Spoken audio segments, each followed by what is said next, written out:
Hi, I'm Dr. Art Mollen. Welcome to Feeling Good. You've probably heard about the blood type diet. Well, the blood type diet is based upon your particular blood type, which could be O positive or basically O negative or whatever type of blood type you have. And your nutritional needs are based upon that particular diet. Supposedly, it's going to make you healthier. It's going to prevent heart disease. It's going to lower your cholesterol, lower your blood pressure by simply following this particular diet.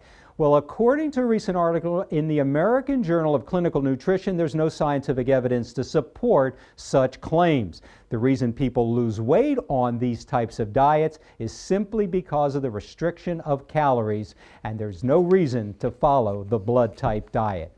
The next thing is synthetic marijuana. I don't know if you've heard about it, but the emergency physicians in Colorado are very concerned because they're seeing a lot of people show up at the emergency room with high blood pressure, a racing heart, seizures, and all kinds of breathing difficulties. And the reason is the synthetic marijuana is laced with psychoactive ingredients, different chemicals that they put on it, which are supposedly making people high. They come under different names, the K2 or the spice, but these are really dangerous to you, so be very careful if you are taking any type of supposed natural type of marijuana and you're buying it at a store that you're really not familiar with. I know in Colorado it's been legalized now, but be very, very careful. It can also not be easily detected in a blood test or urine test, so that's one of the reasons that people are using the synthetic marijuana. And shingles vaccines. You know, I've been recommending shingles vaccine for my patients for the last 5-6 years because I think it's beneficial, particularly in people who are over the age of 60. You don't want to get shingles. So the shingles vaccine is beneficial, but according to recent reports from the Center for Disease Control, they've suggested that the shingles vaccine, the benefits of it start to wane over a period of time, and then after a period of maybe 5 or 10 years, you may not have the immunity from contracting shingles as you thought you did by simply getting that immunization. So get the immunization, but be careful. Over a period of time, you may need to get a second immunization. Check with the CDC to see if that's warranted in your particular case. And now it's time for a call. I think I have on the line Jody. Jody, are you with us today? I am, Dr. Art. Hello. Yeah, thank you so much for calling. Can I answer a question for you?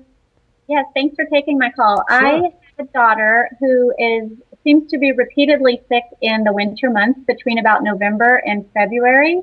She's been sick about 6 times this year already, and it always starts with a fever, up to about 102, 103, and then it turns into head congestion and sore throat. Because of the fever, I never thought it might be allergies, but could that be allergy related? Yeah, it certainly could be allergies. Now, the first thing we need to do is get some specific blood tests. If we get blood tests, then we can discern if there is an underlying allergy component. We'll see in the blood a particular blood cell called eosinophils. Eosinophils will be elevated if she does have an allergic component. On the other side of the coin, if she has some type of infection, then the white blood cells will be elevated. You know, this time of the year, I see so many children with exactly the same symptoms as you're describing. And some of these children, again, just are getting repeated infections. There's so many different viruses, and even though people get immunized with the flu shots every year, it only protects against 3 or 4 strains of influenza, and there are probably 200 different strains of influenza. So could it be allergies? Yes, it could be, but if she's spiking a fever, I don't often see that in children who simply have an allergy component. So let's take her to the doctor and get a simple blood test. In the meantime, I would treat her again with Tylenol. If she starts to have a fever, you can treat her with some ibuprofen for the fever. And for the allergies, I like the more natural type of remedies, and that can be something like a neti pot, which will clean out her sinuses and things like that. And even some of the homeopathic remedies aren't a bad idea. If you think it's an allergy component, she could probably take something like stinging nettles if she's over the age of 10. Okay, thank you. Yeah, Jody, thanks for calling in. Call in anytime. Okay, thank you. Okay. Bye-bye. Now, I have a call today, and the call is from Monica. Monica's on the line, and Monica, how are you today? Thanks for calling in. Hi, Dr. Mollen. Thanks for taking my call. Sure. What's your question today? Well, I'm 30 years old and I've been experiencing indigestion for the last 2 months. I live a healthy lifestyle. I eat healthy foods, exercise almost daily, and don't even eat spicy foods. I've tried over-the-counter Zantac and Pepcid, and they don't work. Do you have any suggestions? Well, I do have some suggestions, and basically, even though you may be following a particular diet, if you're taking any type of supplements, that could potentially be dangerous. I don't know whether you are or not. Have you been taking any type of vitamins or any other supplements? Actually, I do. I take a multivitamin and fish oil. Do you think So, that's what could be causing it? yeah, I think fish oils can sometimes exacerbate that. They can cause that increase in the gastroesophageal reflux. I have a lot of people who often take those types of ingredients and they wind up having some of that indigestion. So, what I'd suggest for you is to see your physician and basically get a prescription for something like Nexium or Dexilan or Protonix. These are excellent types of drugs which will reduce the acidity. They're called proton pump inhibitors. They work very, very well. Stop the supplements first, see if that helps, and then omeprazole is another over-the-counter remedy that you might not be taking, and that sometimes can help that gastroesophageal reflux. So at 30 years old, there's probably not anything serious going on, but it is something that ought to be evaluated. Let's see if it resolves by just simply taking some of these other steps towards a resolution. Great, Dr. Mullen. Thank you so much for the great advice. And thank you for calling, Monica. We'll look forward to speaking with you again. So if you have a question, you can always call in too, and you can email me as well at askdrartmollen.com and askdrmollen@gmail.com. You can get a question answered, and we'll try to answer those. And now it's time for Real Men and Real Talk.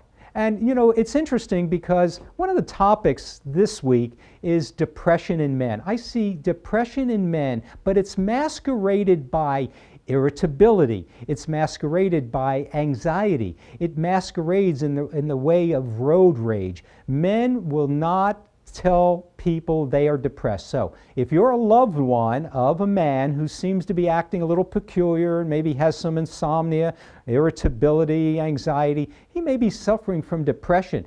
And a lot of times men will self-medicate themselves and they'll start drinking alcohol or using illicit drugs. They can be treated simply with SSRIs, which are selective serotonin reuptake inhibitors. These are antidepressants.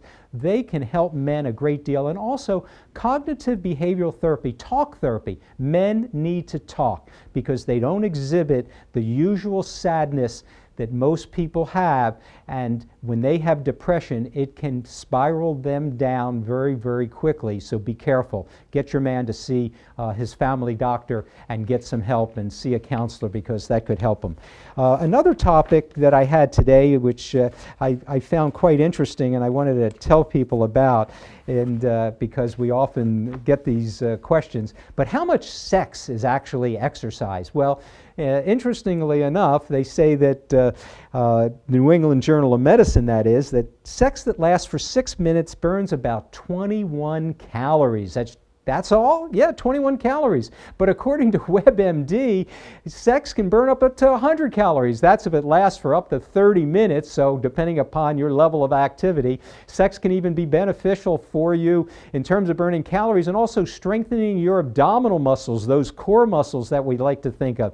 And for women, they say that 20 minutes of sexual activity can increase their libido. And men, if you're having sex late at night, you may want to switch to the morning because between the hours of 7 and 8 a.m., that's when your testosterone level is going to be the highest. So we have another time for you to start thinking about your sexual activity. And if you're a weekend warrior and you're taking supplements, be careful. Some of those supplements like the whey protein, which are very popular now, can increase your kidney function studies, they can increase your liver function studies. Be careful not to take too much. See your doctor and get some liver tests and also some kidney function studies because I think that's going to be beneficial for you. The whey protein doesn't necessarily increase your endurance, your strength, or your overall performance according to most of the scientific literature that I'm seeing out there. And for smoking cessation, well, one of the crazes has been the electronic cigarette. Well, the electronic cigarette isn't necessarily the best thing, because according to a recent article in Lancet, the British Medical Journal, it doesn't seem to be more beneficial than just using a nicotine patch for helping people to stop smoking. The other thing is that electronic cigarettes, which come in different strengths of nicotine, will still deliver nicotine. It's mostly absorbed through your cheeks, as opposed to nicotine that you're smoking, which is absorbed through your lungs. It's very popular among the middle school and junior school children, and in those children can get addicted to nicotine so quickly. So be very, very careful that your child is not using one of those electronic cigarettes, and don't let them use the excuse that they're trying to get off of their cigarette habit by using it. And if you're looking for a natural remedy for allergies, well, natural remedies are very popular these days, and one of the natural remedies that I like the best is called butter burr and stinging nettles. Butter burr and stinging nettles are two homeopathic remedies that actually can help allergies. They act as antihistamines. And honey. Don't use honey if you have a sore throat in children who are under the age of 2, because you have to be very, very careful in small children and the use of honey. It can potentially be dangerous. But try some of the homeopathic remedies, the stinging nettles, the quercetin, the bromelain. All of those can potentially be beneficial, and even spicy foods can open up those sinuses if you have any types of allergies. And if you have a medical question, you can actually send me an email at askdrartmollen@gmail.com, and I'll respond. I'm Dr. Art Mollen. Hope you're feeling good.